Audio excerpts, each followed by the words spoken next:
எதிர்நீச்சல் தோழர்களுக்கு வணக்கம். நாளைய தினம் மறைந்த தோழர் WR வரதராஜன் அவர்களுக்கு 16வது நினைவு தினம். அவர் மறைந்து இன்று 15 ஆண்டுகள் நிறைவு பெற்றுவிட்டன. அவரை பற்றி நினைக்காத நாளே இல்லை. அவர் ஒரு இந்திய ரிசர்வ் வங்கியில் பணியாளராக பணியில் சேர்ந்து சில மாதங்களிலேயே தொழிற்சங்க தலைவராக தொழிற்சங்கத்தில் இணைந்து ஒரே ஒரு ஆண்டிலேயே தொழிற்சங்க தலைவராக அவர் தேர்ந்தெடுக்கப்பட்டார். இந்திய ரிசர்வ் வங்கி அகில இந்திய அசோசியேஷனுடைய முக்கிய பொறுப்புகள் வகித்தார்.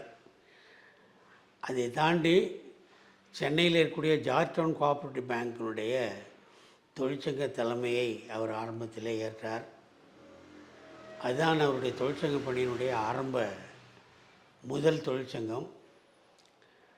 அதற்கு பிறகு கொஞ்சம் கொஞ்சமாக பொது தொழிற்சங்க அமைப்புகளில் அவருடைய பணி ஈடுபாடு என்பது அதிகரித்தது. பிறகு சென்னை மத்திய கூட்டுறவு வங்கியினுடைய தொழிற்சங்க தலைவரானார். அப்போ அந்த காலகட்டத்தில் தான் அவர் இந்திய ரிசர்வ் வங்கி பணியை துறந்து முழு நேர அரசியல் பணியாக ஒரு கட்சி பணியாக மார்க்சிஸ்ட் கம்யூனிஸ்ட் கட்சியினுடைய முழு நேர ஊழியராக தன்னுடைய பணியை தொடர்ந்தார்.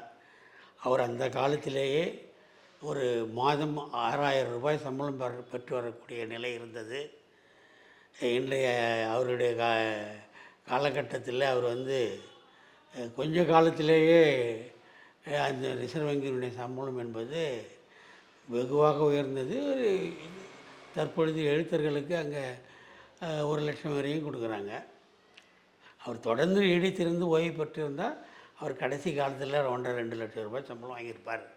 ஆனால் எல்லாவற்றையும் துறந்து அவர் கட்சி பணியை ஏற்றார்.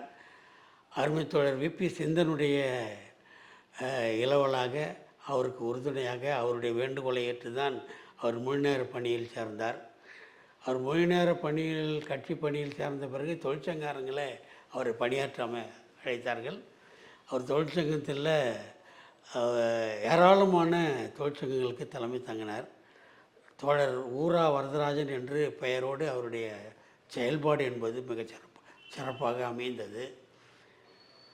அவருடைய தொழிற்சங்க வாழ்க்கையை மேலும் மேம்படுவதற்காக அவர் CITனுடைய மாநில தலைவர்களாக இருந்தார். காலப்போக்கில் அவருடைய CITனுடைய அகில இந்திய செயலாளராகவே உயர்ந்தார். கட்சியிலே மத்திய குழு உறுப்பினராக உயர்ந்தார். அவர் ஆரம்பத்தில் கூட்டுறவு வங்கிகளுக்கு ஆன தொழிற்சங்க தலைவராக இருந்தது. பிறகு கொஞ்சம் கொஞ்சமாக முன்னேறி பொது தொழிற்சங்க வாழ்க்கையில் வந்தார். அவர் வங்கித்துறையில் வங்கி ஊழியர்களுக்காக அவர் செய்த சேவைகள் போராட்டங்கள் ஏராளம். அவர் ஒரு பன்முக திறமை கொண்ட ஒரு மிகச்சிறந்த அறிவாளி. அவர் அஷ்டாவதானின்னு சொல்லுவாங்க. அந்தளவுக்கு இல்லைனாலும் ஒரே மேடையில் அவர் தலைமை தாங்கினார்னாக்க அவர் எழுதிக்கிட்டு இருப்பார். பல பேர் மேடையில் பேசுகிறவங்கள கேட்டுக்கிட்டு இருப்பார். கூடவே ஏதாவது ஒரு ஆய்வு கட்டுரையை நம்ம பண்ணிக்கிட்டே இருப்பார். சிலது கரெக்ஷன்லாம் போட்டுக்கிட்டே இருப்பார்.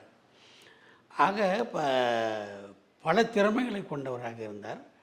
பல்வேறு மொழிகளை கற்றவராக இருந்தார். குறிப்பாக ஒரு ஆங்கிலத்திலும் இந்தியிலும் சரளமாக பேசவும் எழுதவும் தெரிஞ்ச ஒரு மிகச்சிறந்த அறிவாளி அவர். அவர் கட்சியில் மத்திய குழுவில் சேர்ந்த பிறகு இமாச்சல் பிரதேசனுடைய கட்சி பொறுப்பையும் ஏற்றார். அகில இந்திய செயலாளராக CITயில் இருந்தார். அனைத்து அகில இந்திய வேலைகளையும் அவர் தான் செய்தார். பொதுச் செயலாளர் செய்ய வேண்டிய வேலைகளை முழுவதும் கூட அவருக்கு உறுதுணையாக இருந்து அவர் செய்தார் என்பது தான் நம்ம பார்க்குறோம். அப்படிப்பட்ட பன்முக திறமை வாய்ந்த ஒரு அருமையான தொழிற்சங்க தலைவரை நாம் இழந்து இன்று 15 ஆண்டுகள் நிறைவேறுகின்றன. இந்த காலகட்டத்தில் அவரை நினைந்து நாங்கள் வருத்தப்படுகின்றோம். அவருடைய புகழ் மேலும் மேலும் வளர வேண்டும்.